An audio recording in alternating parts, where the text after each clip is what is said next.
स्तोत्र प्रियांनो आपण काढले मगाशी सुरुवातीलाच प्रार्थनेने वाचलेलं आहे आणि त्याला मी सांगणार होतो शास्त्रभाग, पण मी म्हटलं त्याला मी स्वतः वाचेल. पण भक्तीच्या सुरुवातीलाच प्रियांनो त्याने स्तोत्र ते वाचलं. कोणतं स्तोत्र वाचलं कोणाला माहिती आहे का? येस, स्तोत्रसंहिता 100. आणि स्तोत्रसंहिता 100 जे आहे आपल्या सगळ्यांना माहिती आहे प्रियांनो, बऱ्याच जणांनी कदाचित ते पाठसुद्धा केलेलं असेल. आणि शीर्षक त्याचं दिलेलं आहे आपल्या पवित्र शास्त्रामध्ये, उपकार स्तुती करण्याचा काय आहे प्रियांनो? तुमच्या बायबलमध्ये काय दिलं? उपकार स्तुती करण्याचा आदेश दिलेला आहे. आणि आदेश म्हणताना प्रियांनो त्याला इंग्लिशमध्ये आपण कमांड म्हणू, की देवबापाने आदेश दिलेला आहे की त्याची उपकार स्तुती करा म्हणून. आणि यावेळेला प्रियांनो आपण जी तरुणांकडून उपकार स्तुती पाहिलेली आहे ती भक्तीचं स्वरूप आहे एक प्रकारचं. आणि त्यामध्ये प्रियांनो मनुष्याचं नाही तर ते देवबापाचं गौरव करत आहे. आज उपकार स्तुती म्हणून प्रियांनो माझा जो शास्त्रभाग मी यावेळेला घेत आहे आणि त्यामध्ये देखील प्रियांनो खास करून जी उपकार स्तुती शब्द प्रियांनो आपण म्हणत आहोत त्याकडे लक्ष देत आहोत, किंवा त्याची जी भक्ती आहे. बऱ्याच वेळेला प्रियांनो आपण संडे स्कूलला गेलो असो, पण संडे स्कूलमध्ये भक्ती आपण केली का? आपण रविवारच्या दिवशी चर्चमध्ये येतो, पण आपण खरंच त्याची भक्ती करतो का? आपण बायबल स्टडीला या ठिकाणी येऊन बसतो प्रियांनो, किंवा आपल्या घरामध्ये कॉटेज प्रेयर असते, त्यावेळेलासुद्धा आपण देवबापाची खरंच भक्ती करतो का प्रियांनो? आपण ज्यावेळेला प्रियांनो घरामध्ये असतो, आपण ज्यावेळेला प्रवासामध्ये असतो, आपल्या कामाच्या ठिकाणी असतो प्रियांनो, त्यावेळेलासुद्धा देवबापाची भक्ती ही प्रियांनो चालू असायला पाहिजे. आणि जसं मी मागेसुद्धा म्हटलं होतं प्रियांनो, की काही लोकांना असं वाटत असतं की समजा 10 ते 12पर्यंत चर्च आहे, भक्ती आहे, तर प्रश्न विचारला जातो तुमच्याकडे वर्शिप टाईम काय आहे, भक्तीचा वेळ काय आहे? आणि आम्हाला मात्र प्रियांनो बायबल कॉलेजमध्ये शिकवलं गेलेलं आहे की भक्तीचा टाईम कुठंच नसतो. जसं आपण रविवारी चर्चमध्ये गीत गातो, तर ते गीत झाल्यानंतर वचन ऐकतो, तीसुद्धा भक्ती आहे. आपण प्रार्थना करतो, आपण प्रियांनो साक्ष देतो किंवा ऐकतो, तीसुद्धा भक्ती आहे. आपलं देणं हे सुद्धा एक प्रकारची भक्ती आहे. आणि भक्तीचा वेळ संपल्यानंतर आपण घरी जातो, तीसुद्धा प्रियांनो भक्तीच्या स्वरूपामध्ये घरी जाणं आहे. घरी गेल्यानंतर सुद्धा भक्ती आहे. आणि आठवडाभर प्रियांनो जे काही आपण कार्य करतो ते करून प्रियांनो परत एकदा चर्चमध्ये ज्या वेळेला येतो प्रियांनो एकत्र, तीसुद्धा प्रियांनो तिथपर्यंत ती भक्ती चालू असते. आणि परत एकदा रविवारी ती भक्ती सुरू होते. म्हणजेच काय, भक्तीला सुरुवातही नाही आहे आणि अंतही नाही आहे अशा लोकांसाठी की जे प्रभूला ओळखतात प्रियांनो. जे देवबापाला ओळखायला लागलेले आहेत त्यावेळेपासून प्रियांनो ती भक्ती, त्याची उपासना ते सदोदित प्रियांनो करत असतात. डॉक्टर वेस्ली डुअल जे प्रियांनो अलाहाबाद बायबल सेमिनरीचे प्रिन्सिपल होऊन गेले, त्यांनी त्यांच्या पुस्तकामध्ये प्रियांनो लिहिलेलं आहे की मी रस्त्यावरून चालत असताना मला जर एखादं हॉस्पिटल दिसलं तर ते म्हणतात मी त्या ठिकाणी चालता चालता प्रार्थना करतो, देवबापा मला माहीत नाही तिथं कोण आहे, पेशंट्स कोण आहेत, पण मी प्रार्थना करत आहे देवबापा त्यांना तू बरं कर. तिथल्या डॉक्टरांना, त्या नर्सेसला देखील स्पर्श कर, ज्ञानबुद्धी दे. ते म्हणतात पुढं चालत असताना मला शाळा दिसली तर मी शाळेकडे बघून प्रार्थना करेन. मी माझं काम करत आहे किंवा मी चालत आहे, मग गाडी चालवत असेल किंवा प्रवास करत असेल, बसमध्ये बसलो असेल, पण माझ्या नजरेमध्ये जे काही येत आहे मी प्रार्थनेमध्ये देवबापाला सांगत आहे की देवा त्या शाळेमधली जी मुलं मुली आहेत, तिथले शिक्षक आहेत, त्यांना शहाणपण बुद्धी दे, त्यांना आशीर्वादित कर. असं असंख्य गोष्टी रस्त्याने दिसत असताना सुद्धा, प्रवास करत असताना ते म्हणतात माझी भक्ती, माझी उपासना मी चालू ठेवत असतो. त्याच्यामध्ये कधीही खंड जर पडला प्रियांनो, तर आपल्याला माहीत आहे खंड जर पडला तर ती जागा जी आहे ताबडतोब कोण घेत असे? कोण घेतं ती जागा? ज्या ठिकाणी घरामध्ये खोलीमध्ये प्रकाश आहे, बल्ब चालू आहे, मेणबत्ती जर चालू आहे, तर तिचा प्रकाश त्या खोलीमध्ये आहे. पण तो बल्ब, ती मेणबत्ती, ती माचीसची काडी जर विझली, काय येणार आहे? अंधार येणार. तिथं सांगावं लागत नाही अंधाराला ये आता, इथं कोणी नाही आहे. पण तो अंधारसुद्धा घालवण्यासाठी प्रियांनो फार मोठा मर्क्युरीचा बल्बच पाहिजे असं नाही, कुठला तरी त्या ठिकाणी प्रियांनो मेणबत्तीच पाहिजे अशी नाही, तर जळणारी काडीसुद्धा प्रियांनो प्रकाश त्या ठिकाणी देऊ शकते. अगदी ती वृत्ती प्रियांनो आपल्या अंतःकरणामध्ये ज्यावेळेला आपण भान ठेवून प्रियांनो करत असतो, प्रार्थना म्हणा किंवा गीत गात असतो, ती एक प्रकारची प्रियांनो उपासना सातत्याने चालू असते. आणि काही जण प्रियांनो ती सातत्य राहण्यासाठी आपल्या घरामध्ये देवबापाची उपकारस्तुतीची गाणी लावत असतात, देवबापाला धन्यवाद त्या ठिकाणी देत असतात. आणि म्हणून ज्या वेळेला प्रियांनो आपण भक्तीची वेळ म्हणतो तरी अशी ठराविक कुठंच नाही. हां, एकत्र येतो त्यावेळेला वेळेचं बंधन पाळलं जातं. त्यावेळेला प्रियांनो आपण एकत्र येतो आणि देवबापाला गौरव त्या ठिकाणी एकत्र मिळून देत असतो, एकत्र गाणी गात असतो, साक्ष आपण देत असतो, वचन आपण ऐकत असतो. ते एकत्र मिळून आहे प्रियांनो. पण एकत्र मिळणं प्रियांनो हे काही वेळासाठी प्रियांनो असू शकतं, रविवारच्या दिवशी, बुधवारच्या दिवशी, शुक्रवारच्या दिवशी. पण नंतर त्या ठिकाणी गेल्यानंतरसुद्धा प्रियांनो जे काही आपण त्या ठिकाणी देवाचा अनुभव तिथं घेतलेला आहे, तो अनुभव घेऊन परत एकदा आपल्या घरात, आपल्या कामावर आपण जाऊन ती स्तुतीस्तवन, ती उपासना, ती आराधना सातत्याने करत राहणं गरजेचं आहे. जो व्यक्ती प्रियांनो अशा रीतीने देवबापाची उपासना करतो त्याच्याबद्दल आपण स्तोत्रामध्ये प्रियांनो पाहूया.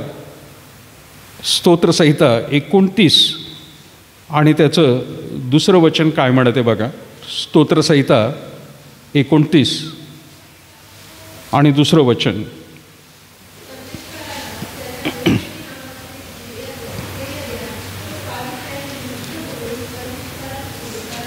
येस, 29चं पहिलं वचनसुद्धा प्रियांनो म्हणत आहे, अहो देवदूत हो, परमेश्वराला काय द्या? श्रेय द्या. परमेश्वराला गौरव व सामर्थ्य ह्याचे श्रेय द्या. परमेश्वराला त्याच्या वैभवी नावाचे श्रेय द्या. पावित्र्याने युक्त होऊन परमेश्वराची आराधना करा. श्रेय द्या त्याला. उपासना जी आहे प्रियांनो, गीत गाणं जे आहे, त्या गीताद्वारे प्रियांनो आपण देवाला श्रेय देत असतो, क्रेडिट देत असतो. देवा, तुझी उपासना आम्ही करत आहोत यासाठी की तू किती चांगला आहे, तू आमच्या जीवनामध्ये किती सुंदर कार्य केलेलं आहे, तू आम्हाला आजचा एक नवीन दिवस प्रभू तू दाखवलास, आमचा श्वास अजून चालू ठेवला. कालच्या रात्री कदाचित आम्हाला बरं वाटत नव्हतं, पण आज सकाळी आम्हाला प्रभू तू चांगलं आरोग्य दिलंस म्हणून तुला धन्यवाद देतो. आम्ही श्रेय देत असतो प्रियांनो. ज्यावेळेला आपण गीत गातो त्यावेळेला प्रियांनो, जरी ते कोणीतरी लिहिलेलं आहे, त्याला चाल वेगळी लावलेली आहे, त्याला वाजवणारे वाद्य प्रियांनो आहेत, पण त्या गीताद्वारे आपण देखील प्रियांनो सामील होऊन देवाला आपण धन्यवाद देत असतो. होय प्रभू, हे जे गाणं गात आहेत, यांचे जे शब्द आहेत, हे आमचे सुद्धा किंवा माझे सुद्धा शब्द आहेत आणि मी सुद्धा तुला श्रेय देत आहे, तुला धन्यवाद देत आहे. तरुणांनी आत्ता जे गीत आपल्यासाठी ॲक्शनपूर्वक गायला उभं राहायला सांगितलं होतं नाही का? त्यांना जर वाटत असतं त्यांनी एकट्यानेच उभं राहून गाणं गायलं असतं, पण सगळ्यांना उभं राहायला सांगितलं. का बरं? काही जण उभं राहिले आणि काही जणांनी त्या गाण्यामध्ये त्या ॲक्शनप्रमाणे भाग घेतलासुद्धा. आपण भाग घेतोय प्रियांनो, ते देवबापाच्या गौरवासाठी आहे. काही जणांना नाही जमलं, मला माहिती आहे काही जणांना जमणार नाही. काहींना उभं राहणंसुद्धा जरा कठीण आहे, काहींना गुडघ्याचे त्रास, हाडांचे त्रास. पण जर देवबापाने शरीर दिलेलं आहे तर आपण त्यामध्ये प्रियांनो देवबापाचं गौरव करून त्याला श्रेय देत आहोत, धन्यवाद देत आहोत. त्यांच्यामध्ये प्रियांनो आपण गीतामध्ये मिक्स होतो स्वतःला सुद्धा प्रियांनो, आणि देवबापाला एकत्र मिळून मंडळी म्हणून प्रियांनो आपण देवाला धन्यवाद देतो. आणि म्हणून ज्यावेळेला प्रियांनो आपण म्हणत आहोत स्तोत्र 29 मध्ये, अहो दिव्यदूत हो परमेश्वराला श्रेय द्या. या ठिकाणी दावीद देवदूतांना सुद्धा प्रियांनो तो म्हणत आहे. त्याला खरं तर सांगायची गरज नाही आहे ती, कारण देवदूत त्याला श्रेय देत असतात आणि सातत्याने ते स्वर्गामध्ये मात्र देवबापाचं गौरव ते करत आहेत. पण जसं त्या ठिकाणी प्रियांनो देवदूत स्वर्गामध्ये राहून देवबापाला श्रेय देत राहतात, त्याला धन्यवाद देत राहतात, तीच गोष्ट प्रियांनो आपण भूतलावरती त्याला ओळखणारे, विश्वासणारे ख्रिस्ती लोक यांनी सुद्धा त्याला श्रेय द्यायला पाहिजे. त्याची उपासना त्या देवदूतांसारखी प्रियांनो करायला पाहिजे. सातत्याने त्याला धन्यवाद नाव घेऊन प्रियांनो त्याला धन्यवाद द्यायला पाहिजे. कारण सांगून प्रियांनो त्याला धन्यवाद द्यायला पाहिजे. प्रियांनो ज्यावेळेला धन्यवाद म्हणतो आपण त्यावेळेला ही गोष्ट फार महत्त्वाची आहे की देवदूत प्रियांनो स्वर्गामध्ये देवबापाला धन्यवाद देतात, पण देवदूत प्रियांनो जे आहेत रोबोटसारखे आहेत. त्यांच्यामध्ये प्रोग्राम फीड केलेला आहे. ते सातत्याने त्याची उपासना त्या ठिकाणी ते करत आहेत. पण तुम्हाला आणि मला प्रियांनो देवबापाने देवदूत सारखं नाही, परंतु त्याच्या प्रतिरूपामध्ये बनवलेलं आहे. आणि प्रतिरूपामध्ये बनवणाऱ्या प्रियांनो प्रत्येकाला जो समजलाय देव, त्याने आपल्या बुद्धीने, त्याने आपल्या शरीराने, आत्म्याने वेगवेगळ्या रीतीने प्रियांनो कलाकौशल्य वापरून त्याची उपासना, त्याला धन्यवाद देत राहणं प्रियांनो अपेक्षित आहे. त्याचे आभार मानणं. आणि म्हणून प्रियांनो दावीद जेव्हा म्हणत आहे की अहो देवदूत हो परमेश्वराला श्रेय द्या, परमेश्वराला गौरव व सामर्थ्य याचे श्रेय द्या. श्रेय देणं, क्रेडिट देणं. आपण क्रेडिट देत असताना प्रियांनो समोरच्याला म्हणत असतो. जसं आज आता भक्ती चालवलेली आहे, प्रार्थनेने चालवली, थँक्यू म्हणणं माझं काम आहे. त्यात क्वायरने गीत गायलं, थँक्यू म्हणणं माझं पण काम आहे, आपल्या सगळ्यांचं काम आहे. वाद्य वाजवणारे आहेत त्यांनासुद्धा आभार मानणं प्रियांनो, त्यांचे वाद्यासाठी दिलेल्या कौशल्यासाठी देवाचे आभार मानणं प्रियांनो हे आपलं कर्तव्य आहे. तसं आपल्या जीवनामध्ये जे जे परमेश्वराने केलेलं आहे त्याचं श्रेय स्वतःला न घेता देवाला देणं गरजेचं आहे. प्रियांनो, मी माझ्या रक्ताचं पाणी करून पैसे कमवून ही वस्तू विकत घेतलेले हे जगिक लोकांचं वाक्य आहे. पण आपलं वाक्य काय पाहिजे? श्रेय देवाला देणं आहे. तर वाक्य काय असलं पाहिजे? देवबापाने मला सामर्थ्य दिलं आणि माझ्यावर कृपा करून ही वस्तू मला मिळू दिली, म्हणून मी त्या देवाला धन्यवाद देत आहे. श्रेय त्याला द्यायचं आहे. क्रेडिट गोज टू हिम. आपण स्वतः या भूतलावर काय आणलं प्रियांनो? काही घेऊन आलो आणि काही साठवलं असेल असं काहीच नाही.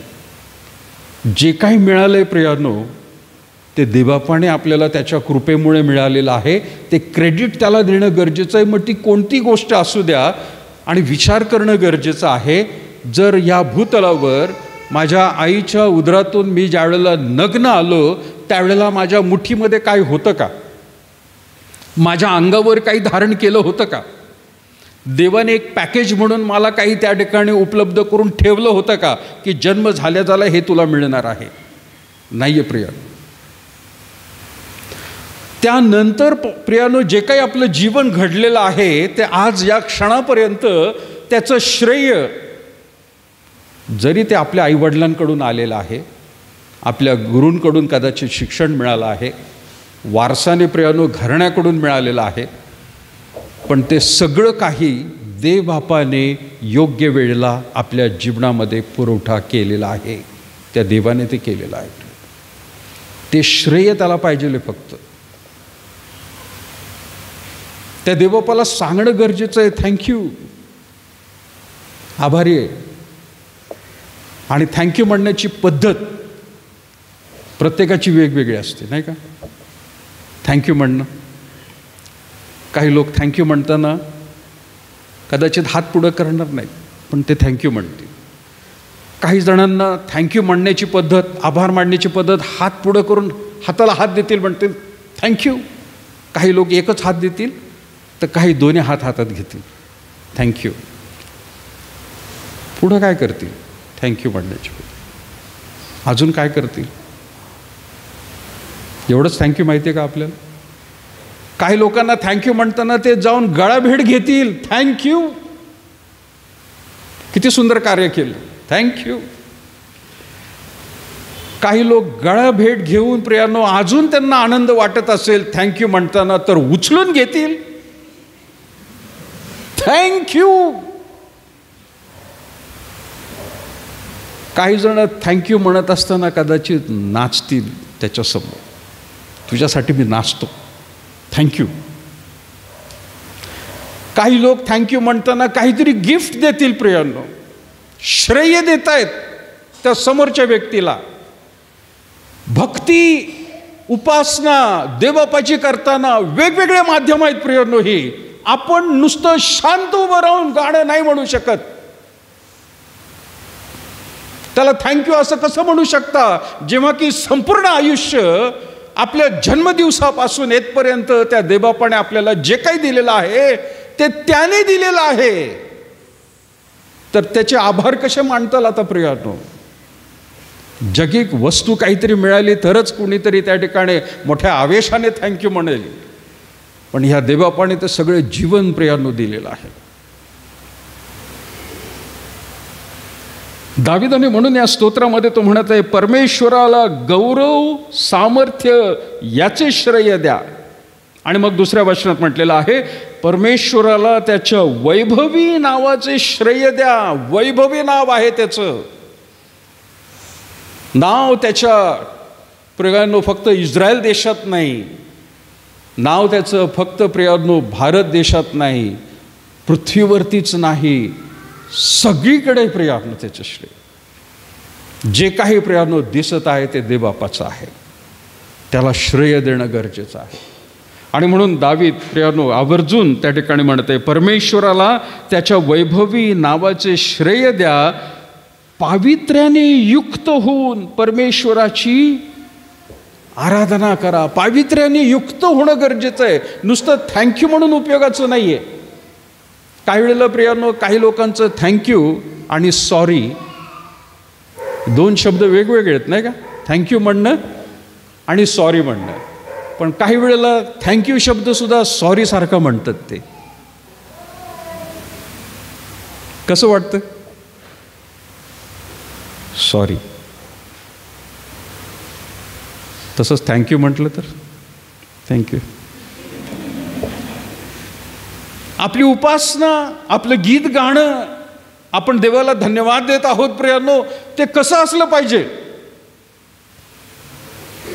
ज्या वेळेला हे तरुण या ठिकाणी येतात प्रियांनो, आता मला त्यांच्यासारखं नेहमीच दर रविवारी नाही करतात. मला सारखं वाटतं या तरुणांनी असंच गीत गात राहावं. देवाची उपासना करणं, त्यांना देवबापाने दिलेलं आहे ते कृपादान. दर रविवारी अशीच उपासना व्हायला पाहिजे. ते श्रेय देवबापाला द्यायला पाहिजे. आपला आनंद प्रियांनो, देवबापाला धन्यवादाचा आनंद. आपण एकटेच भक्ती मंदिरामध्ये आहोत अशा रीतीने प्रियांनो अंतकरण उघडून त्या देवबापाला द्यायला पाहिजे. देवा तुझी स्तुती असो. दुसरं कोण आहे आपल्या आजूबाजूला प्रियांनो याच्याकडे लक्ष देऊ नका. मी त्या देवबापासमोर आहे.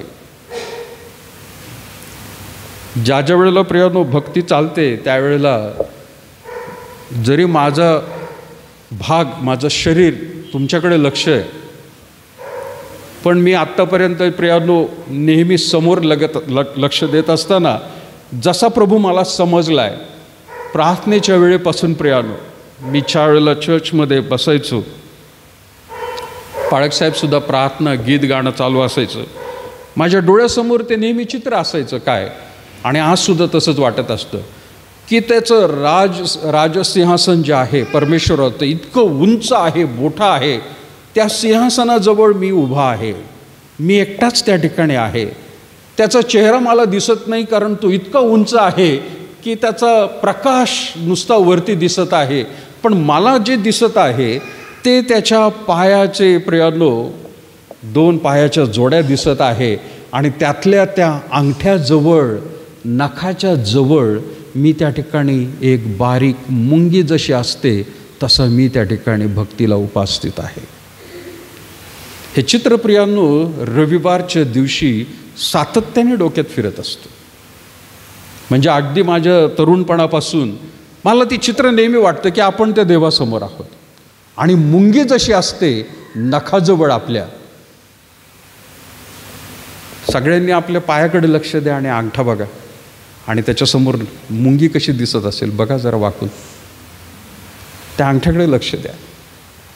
ती मुंगीसुद्धा मोठी आहे प्रियानो कदाचित, पण आपण मात्र प्रियानो त्या देवापासमोर काहीच नाही आहे.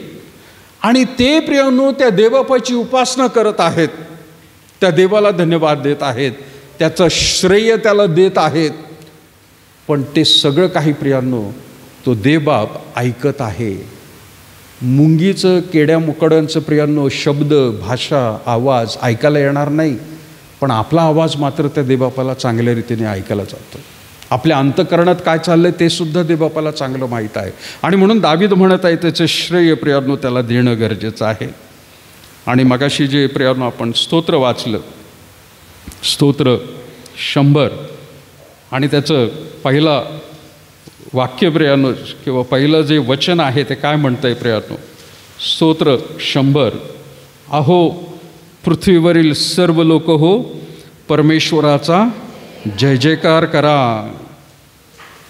पृथ्वीवरील सर्व लोक हो परमेश्वराचा काय करा, जय जयकार करा. जय जयकार, त्याला धन्यवाद देत राहा, त्याला जय जय करत राहा.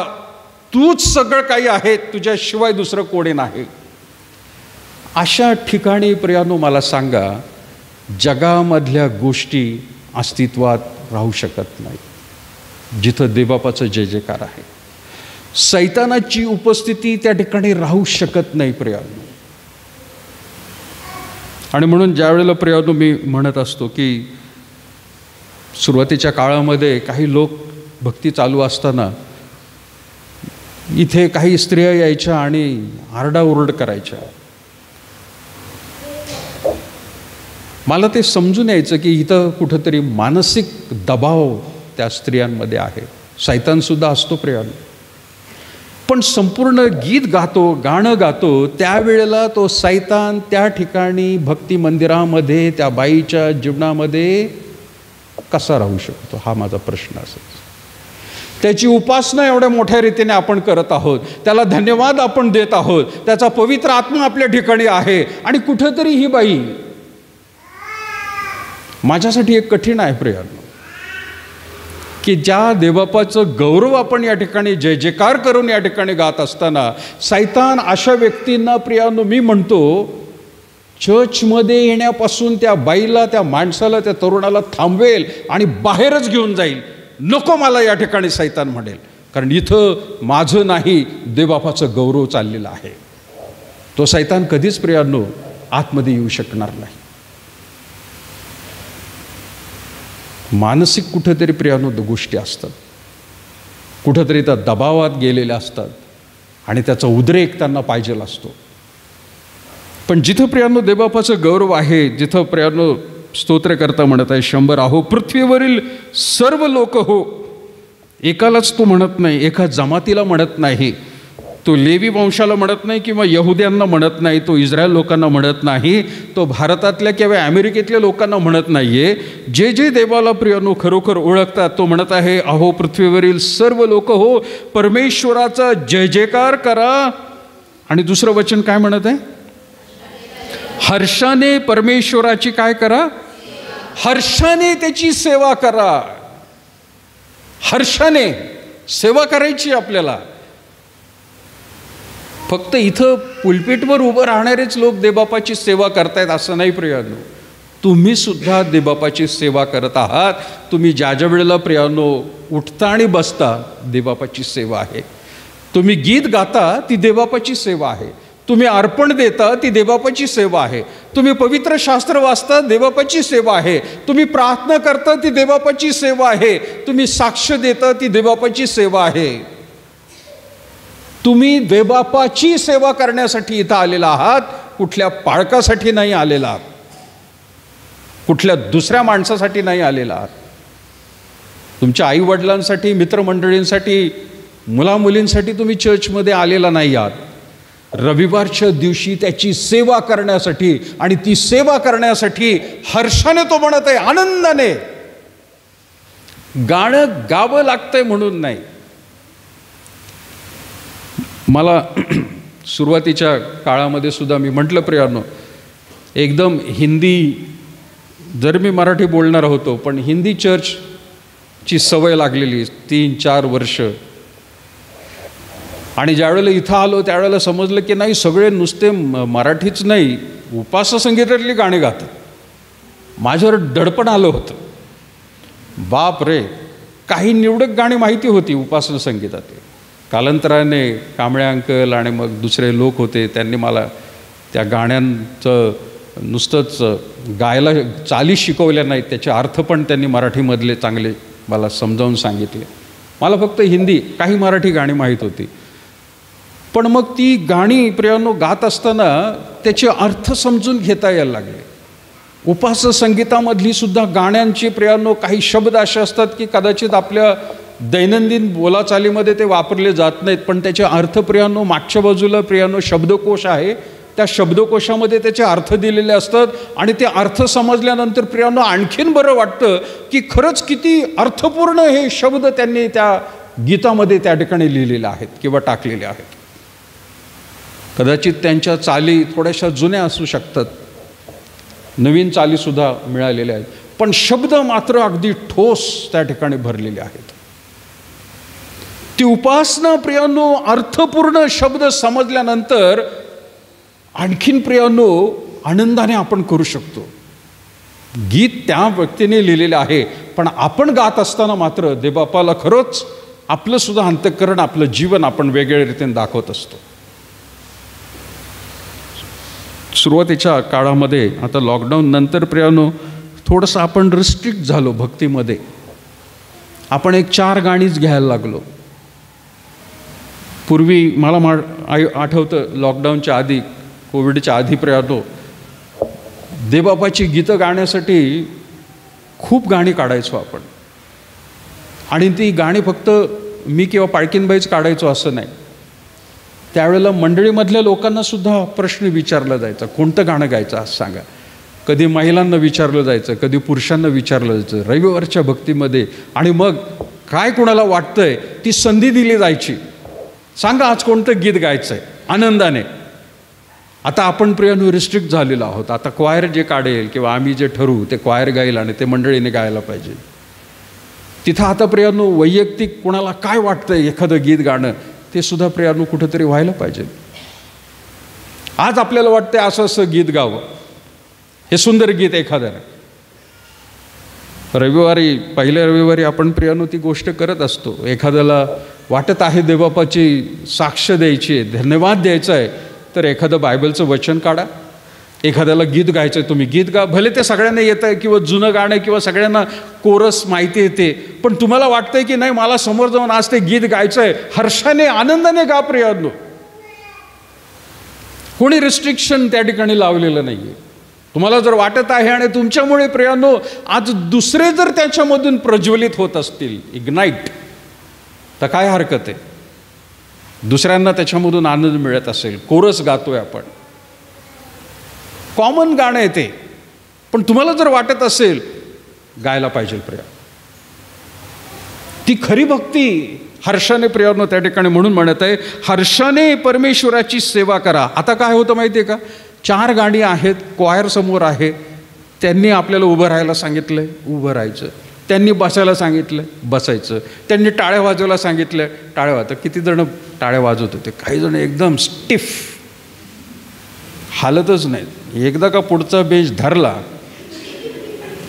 तो हलायलाच नाही पाहिजे असं वाटतं. भक्तीला आलाय का कशासाठी आलाय, कोण हलवतं बघू हा बेंच असं वाटतं, मी धरून ठेवलाय. असे टाळ्या वाजवणारे लोक टाळ्या वाजवत आहेत, पण बेंच धरणारे बेंचला धरून उभे. हल्ले तर हल्ले थोडेसेच. काही वेळेला टाळ्या सुद्धा कशा वाजतात, हवाच तिथं येते फक्त मध्ये, आवाज नाही येत, हवा येते मात्र. ही उपासना आहे.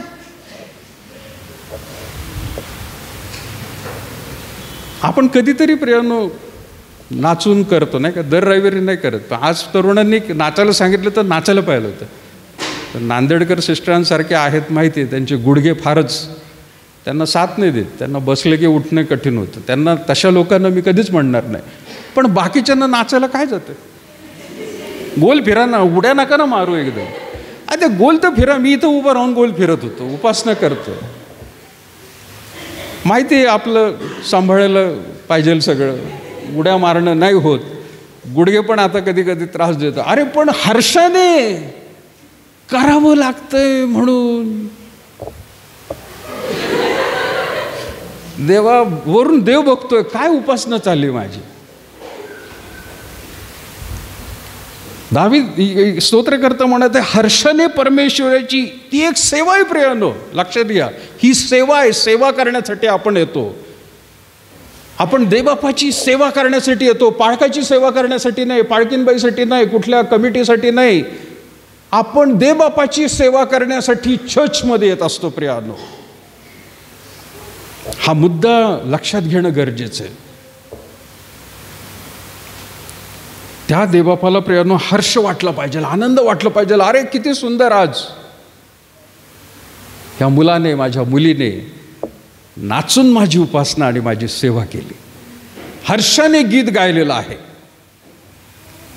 स्तोत्रकर्ता म्हणत आहे, हर्षाने परमेश्वराची सेवा करा, गीत गात त्याच्या पुढे या. म्हणजे कुठं, आता हे ज्या वेळेला लिहिलेलं आहे प्रियानो, डोळ्यासमोर प्रियांनो मंडप, निवास मंडप आहे, आणि त्या निवास मंडपाच्या आतमध्ये सगळे लोक येत आहेत. आणि आत आल्यानंतर प्रियांनो याजक जिथं आहे, अतिपवित्र स्थान, तिथं जाऊन ते उपासना करतोय. पण लोक जे आहेत प्रियांनो, ते अंगणामध्ये सगळेजण त्या ठिकाणी बसत असतात, काही वेळेला उभे राहत असतात. पण अंगणामध्ये प्रवेश करताच तिथं म्हटलेलं आहे, अंगणात प्रवेश करताना काय, हर्षाने परमेश्वराची सेवा करा, गीत गात त्याच्या पुढे या. अंगणात प्रवेश करत आहात, त्याच्या पुढे या तुम्ही, गीत गाता गाता आतमध्ये या. हॅलो, चाललाय आतमध्ये.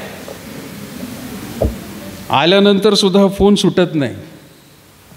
भक्ती चालू असताना सुद्धा लोक बाहेर जातील. ती भक्ती त्याला महत्त्वाची नाही आहे, तो फोन महत्त्वाचा आहे. आणि तो फोन महत्त्वाचा, त्याचा वाजल्यानंतर शेजारच्याला वाटतं हा काय झाला, एकदम व्हायब्रेट होतोय, तो त्या आतमध्ये व्हायब्रेट करतोय. आत्मा नाही व्हायब्रेट करत, मोबाईल व्हायब्रेट करतोय त्याला. आपण ती भक्ती सोडतो, सगळं सोडतो. आपल्यामध्ये आहेत काही लोक, काही स्त्रिया पण आहेत, मला माहिती आहे. ते म्हणतात रविवारी चर्चला येताना ना आम्ही मोबाईलच आणत नाही. काय चांगली गोष्ट आहे प्रिया, किती सुंदर आहेत आपल्यामध्ये. काय, मला मुद्दामून नावं नाही घ्यायची, मला माहिती आहे ते कोण आहेत. काही स्त्रिया आहेत, काही पुरुषसुद्धा आहेत. ते म्हणतात नाही, भक्तीला यायचं आहे ना, आम्ही मोबाईल घरी ठेवतो. काय करायचं आहे ते, कदाचित काही लोक बंद करून आपल्या बॅगमध्ये ठेवतील, पण काहींचा क्लायमॅक्सच असतो, संदेश चालू आहे, टिंग नॉंग सुरू होतं एकदम मध्ये. कोणाची भक्ती? कोणासाठी करतोय आपण? हर्षाने. तिसरं वचन म्हणत आहे, परमेश्वर हाच देव आहे हे जाणा, त्यानेच आम्हाला उत्पन्न केले, आम्ही त्याचेच आहोत, आम्ही त्याची प्रजा, त्याच्या कुरणातील कळप आहोत. किती सुंदर प्रियानो. आम्ही त्याचेच आहोत. आम्हीच जर त्याची उपासना करणार नाही तर कोण करणार आहे? आम्ही जर त्या ठिकाणी देवाला गौरव त्या ठिकाणी हर्षाने आणि आनंदाने नाही केलं तर बाकीच्यांना तर माहिती नाही तो हा जिवंत देव. आणि म्हणून रविवारच्या दिवशी ज्यावेळेला तुम्ही चर्चमध्ये येता प्रियानो, सगळ्या रीतीने मार्गामध्ये प्रियानो तुमचं चालणं, तुमचं येणं ही एक प्रकारे प्रियानो हर्षाने देवापाला तुम्ही धन्यवाद देतात. मी चर्चला चाललेलो आहे किंवा चाललेले आहे, मला देवापाची उपासना करायची, त्याची सेवा करायची, आनंदाने निघत आहात चर्च. एक साक्ष प्रियानो ती चर्चच्या नावलौकिकतेसाठी नाही, पाळकाच्या संदेशासाठी नाही, आपण देवाच्या उपासनेसाठी, त्याला धन्यवाद देण्यासाठी, त्याचं श्रेय त्याला देण्यासाठी प्रियानो आपण येत आहोत. चर्चच्या बाहेर किती गाड्या लागतात, टू व्हीलर किती लागतात, फोर व्हीलर किती लागतात. काही पाळक लोकांना त्याचं श्रेय फार वाटत असतं. आमच्याकडे पार्किंगला जागाच नसते. चांगली गोष्ट आहे, देवाची स्तुती असो. पण ते लोक कशासाठी येत आहेत? ते एकमेकांच्या मुलामुलींसाठी स्थळं बघायला येत आहेत, सुंदर कपडे घातलेले आहेत ते दाखवायला येत आहेत, कोणाचे तरी पैसे घ्यायचे तर चर्चमध्ये सापडेल आपल्याला तिथं म्हणून गेलेले. भक्तीचं कारण काय आहे? बाकी सगळ्या गोष्टी प्रियानो दुय्यम, श्रेय मात्र देवबापाला. दुसरं तिसरं कारण नाही रविवारच्या दिवशी येणं. आणि म्हणून आपण सगळ्यांना प्रियानो सांगत असतो की रविवार हा उपासनेचा, भक्तीचा वेळ आहे. त्या दिवशी आपल्या घरातल्या पाहुण्यांना सुद्धा चर्चमध्ये आणणं गरजेचं आहे, त्यांना सांगणं गरजेचं आहे. महत्त्वाचं की चर्चमध्ये आपण सर्वजण देवाची उपासना करायला चाललेलो आहोत. आठवड्यातला एक दिवस आपण एकत्र येत असतो, देवाला एकत्र भेटत असतो आपण. बाकीच्या दिवशी प्रियानो देव आपल्याला भेटायला आलेला असतो. मग वेगवेगळ्या परिस्थितीमध्ये देव आपल्याला भेटतो. सोमवारपासून शनिवारपर्यंत आपल्या सगळ्या कार्यामध्ये प्रियानो आपल्याला तो मदत करत राहतो. तिथंही त्याला सांगायची गरज नाही, कारण रविवारचाच दिवस तुम्ही स्वतः सगळं कुटुंब एक मंडळी म्हणून ज्या वेळेला प्रियानो भक्तीमध्ये एकत्र येतात, देवाला भेटत असतात, त्याची सेवा आणि त्याची उपासना करता, बाहेर गेल्यानंतर देव प्रत्येकाला भेटायला येत असतो. तो त्याची काळजी घेत असतो, त्याला सांगायची गरज नाही. मग त्यानंतर आठवड्याची सुरुवातच देवाच्या उपासनेने आपण सुरू केलेली आहे. आणि म्हणून प्रियानो ह्या शब्दांकडे ज्या वेळेला आपण लक्ष देतो, स्तोत्र 150 मध्ये प्रियानो आपण पाहूया 3 पासून 6 पर्यंत काय म्हणत आहे प्रियानो. स्तोत्रसंहिता 150 शेवटचं स्तोत्र 3ऱ्या वचनापासून वाचूया.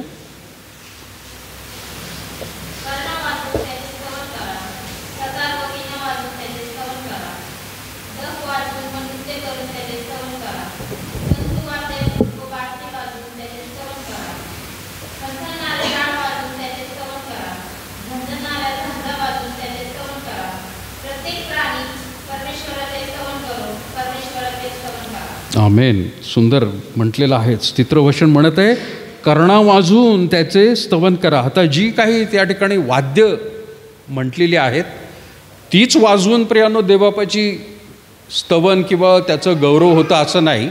पण त्या काळामध्ये प्रियानो जेवढी वाद्य होती त्याबद्दल प्रियानो वर्णन केलेलं आहे. आज कदाचित ती वाद्य आपण वापरत नसू, पण वाद्य वापरून सुरामध्ये चांगल्या चालीवरती लोकांना त्या ठिकाणी आनंद, पण त्या ठिकाणी गात असताना प्रियानो खरंच आनंद मिळेल आणि देवबापाला देखील प्रियानो संतुष्टा मिळेल, अशी प्रियानो ती वाद्य. आणि म्हणून 3रं वचन म्हणत आहे कर्णा वाजून त्याचे स्तवन करा, सतार व वीणा वाजून त्याचे स्तवन करा, डफ वाजून त्याचे स्तवन करा. बरोबर? डफ वाजून ते कशाला?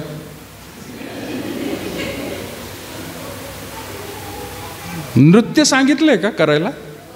बायबलमध्ये आहे का? मग कॉयर परत एकदा पुढे येईल. सगळ्यांनी करणार का? हा, नृत्य आहे ते सुद्धा. ते काय कंडक्टर डान्स नाही आहे. आपल्या नगरमध्ये सगळीकडे कंडक्टर डान्स फेमस आहे नाही का? टिन टिन टिन नुसतं एकच हात. लग्न बघा, कुठलंही लग्न वाजवतं डीजे समोर नुसतं असंच वाजलेलं टिंग टिंग टिंग.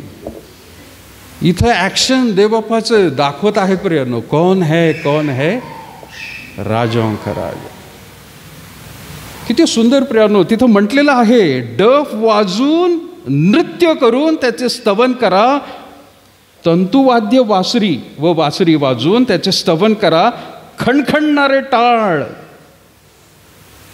टाळ खणखणणारे. आपल्याकडे टाळ नाही आहेत, पण टाळ्याच्या ऐवजी टाळ्या आहेत का नाही? टाळ्या वाजवायला पाहिजे का नाही? इथं टाळी वाजते कधी कधी. टाळ्या वाजवायला पाहिजे, टाळी नका वाजवू. फरक आहे का नाही? लोकांना हे आवडतं वाजवत, हे नाही वाजत. आणि मगाशी जसं म्हटलं प्रियांनो, टाळी वाजवताना स्वतःच्या कानाला सुद्धा आवाज येत नाही अशा टाळ्या वाजवतात आपण. टाळ्या जोर जोरात वाजायला पाहिजे. मागच्या वेळेला प्रिया मी म्हटलं होतं डॉक्टर लोक सांगतात, नाही डॉक्टरांचं नाही. काय ऐकलं होतं मी? येस, एक डॉक्टर म्हणत होते, ते म्हणाले कधीही तुम्ही बघा म्हणे दवाखान्यामध्ये तुम्हाला तृतीयपंथी लोक दिसणार नाहीत. तृतीयपंथी माहिती आहे ना? न पुरुष न स्त्री. ते म्हणे ते कधीच त्यांना याच्यामध्ये दवाखान्यामध्ये कधीच दिसणार नाहीत. का माहिती आहे का? कारण ते टाळ्या वाजवत असतात. आणि त्यांच्या टाळ्या ज्या आहेत त्यांचं स्पंदन जे आहे, हृदयाचं स्पंदन वाढवतं. आजारी पडत नाहीत ते लोक, कारण एकमेकांच्या हातावरची जी टाळी आहे ती इतकी जोरजोरात वाजवतात.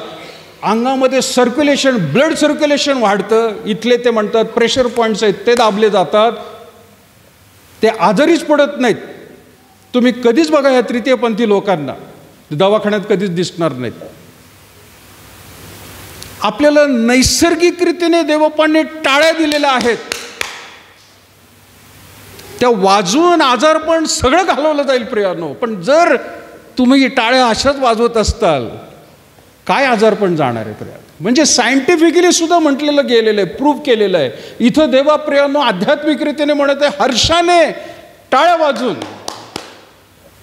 आपण कधी कधी प्रियानो स्टँडिंग ओवेशन ज्याला म्हणतो, लोकांना आपण सन्मान देतो प्रियानो, आदर देतो, उभं राहून आपण टाळ्या वाजवतो.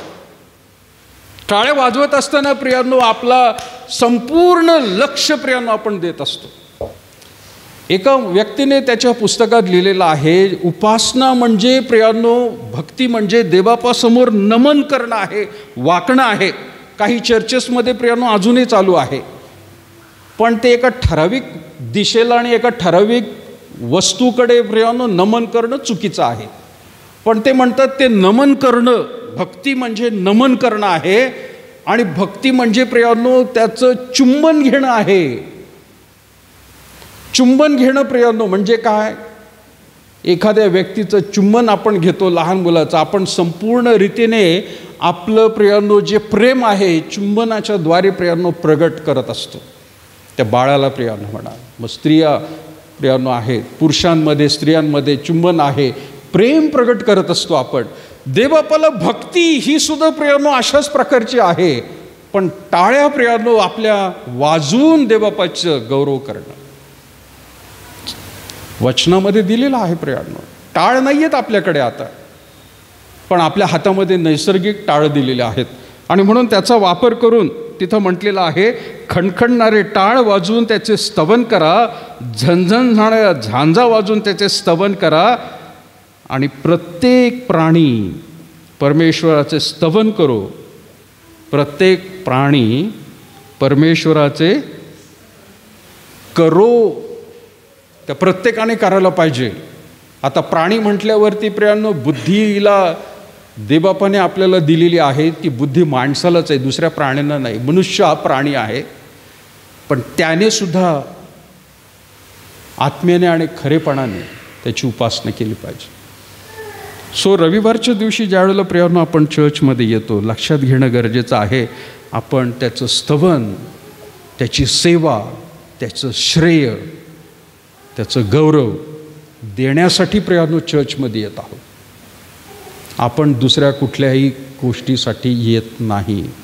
आणि म्हणून जिथं प्रियांनो आपण त्याची उपासना एकत्र येऊन करतो, त्यावेळेला त्याच्यासमोर आपणच आहोत, दुसरं कोणी नाही. अशा रीतीने प्रियांनो त्याचं स्तवन, त्याचं गौरव प्रियांनो करायला पाहिजे. गीत गात असताना कदाचित काही लोकांचे प्रियांनो डोळे बंद असतील किंवा उघडे असतील, पण मी एकटा त्या देवबापासमोर आहे. मला जर हात उगारून त्या ठिकाणी त्याचं गाणं गायचं आहे तर आपण गाऊ शकतो. दोन्ही हात करायचे असतील गाऊ शकता प्रियांनो, कारण मी त्याचं स्तवन करत आहे असं म्हणणं गरजेचं आहे. कोणीतरी हात वर करतंय म्हणून मी हात वर करायला पाहिजे, बाकीचे करत नाहीत मग माझं हात खालीच ठेवायला पाहिजे, मीच कसं काय हात वर करू. याला भक्ती नाही म्हटली प्रियांनो, याला श्रेय देत नाही आपण हात वर करणं म्हणजे प्रियांनो जसं पोलिसांनी सांगितलेलं असतं हँड्स अप, त्याच वेळेला हात वर होतात, तसले हात नाही येत. हे आपण संपूर्ण रीतीने देवबापाला धन्यवाद देत असतो, त्याचे आभार मानत असतो, पूर्ण अंतःकरणाने, पूर्ण जीवाने, पूर्ण बुद्धीने त्याच्यावर प्रेम करणं. प्रभू येशू ख्रिस्त आपला जिवंत देव, त्याचा जन्मोत्सव प्रियांनो समोर येत आहे. पण तो फक्त एका दिवसासाठी, एका आठवड्यासाठी, एका महिन्यासाठी सीमित नाही आहे. तो आनंद दर दिवशी व्हायला पाहिजे, जसा ख्रिसमसला असतो. त्याचं स्तवन सातत्याने करणं गरजेचं आहे. प्रार्थना करूया प्रियांनो. थोर जिवंत करू, आम्ही पुन्हा एकदा तुझे आभार मानतो. आम्ही तुझ्यासमोर नतमस्तक होतो प्रभू. आमचं शरीर, जीव आणि आत्मा आम्ही तुझ्या पवित्र हातामध्ये सादर करतो. खरोखर वेगवेगळ्या रीतीने प्रभू तुझ्या प्रिय मंडळीने, विशेष करून प्रभू त्यातील तरुणींनी प्रभू जी तुझी उपासना मागील आठवड्यामध्ये आणि आज देखील प्रभू परमेश्वर त्यांनी जे काही प्रभू त्यांना अनुभव मिळाला, आनंदाने प्रभू त्यांनी या ठिकाणी केलेली आहे. आम्ही त्यांच्या जीवनासाठी आभार मानतो. तरी प्रार्थना करत आहोत आज तुझी भक्ती, तुझी उपासना, तुझी आराधना ही देखील आम्ही हर्षाने आणि आनंदाने खरोखर करावी.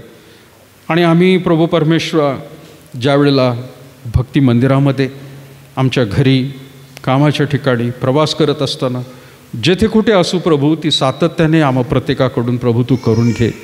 तुझ्या आत्म्याचं प्रभू परमेश्वर मार्गदर्शन सदैव असू दे. कुठल्याही प्रकारे प्रभू परमेश्वर आम्हाला प्रभू तुझ्या पवित्र स्थानापासून दूर घेऊन जाऊ नको. तुझ्या पवित्र उपस्थितीपासून प्रभू दूर जाऊ देऊ नकोस. आम्ही सदैव तुझ्या उपस्थितीमध्ये असावं यासाठी सहाय्य कर. आज प्रभू तुझी प्रिय मंडळी या भक्ती मंदिरामध्ये एकत्र येऊन प्रभू तुझं गौरव करत आहेत. आज जरी प्रभू परमेश्वर आम्ही तुझ्या वचनामधून पाहिलेलं, ऐकलेलं आहे प्रभू, त्याप्रमाणे चालण्यास, वागण्यास आम्हा प्रत्येकाला तू सहाय्य कर. कुठल्याही प्रकारे प्रभू सैतानाला प्रभू आम्ही वाव देणार नाही, परंतु सदैव प्रभू आम्ही तुझं गौरव प्रभू सातत्याने, एका दिवसापुरतंच नाही, आठवडाभरच नाही, महिनाभर, आयुष्यभर प्रभू आम्ही ते करत राहावं यासाठी प्रभू तुझी विशेष कृपा दे. प्रभू परमेश्वर ये, जे प्रियजन या ठिकाणी आलेले आहेत त्यांच्यावर कृपा दया तू दिलेली आहे. जे आज येऊ शकले नाहीत अशांवर देखील बापा तुझी कृपा दया दे. त्यांचा सांभाळ कर. वेगवेगळ्या त्रासात, अडचणीमध्ये असताना प्रभू त्यांचा प्रभू तू मार्गदर्शक हो. त्यांना तू स्पर्श कर, आरोग्य दे आणि प्रभू तुझी साक्ष, तुझं गौरव, तुझं श्रेय तुला देण्यासाठी प्रभू त्यांना मदत कर. पुन्हा एकदा प्रभू आम्ही विभक्त होत असताना या आठवड्यामध्ये आणि प्रभू येत्या रविवारी आमच्याबरोबर पुन्हा एकदा तुझी उपस्थिती दाखव. लहानशी प्रार्थना येशूच्या पवित्र गोड नावात मागत आहे म्हणून तू ऐक बाप. आपण उभे राहूया प्रभूने शिकवलेली प्रार्थना म्हणून. हे आमच्या स्वर्गातील बापा, तुझे नाम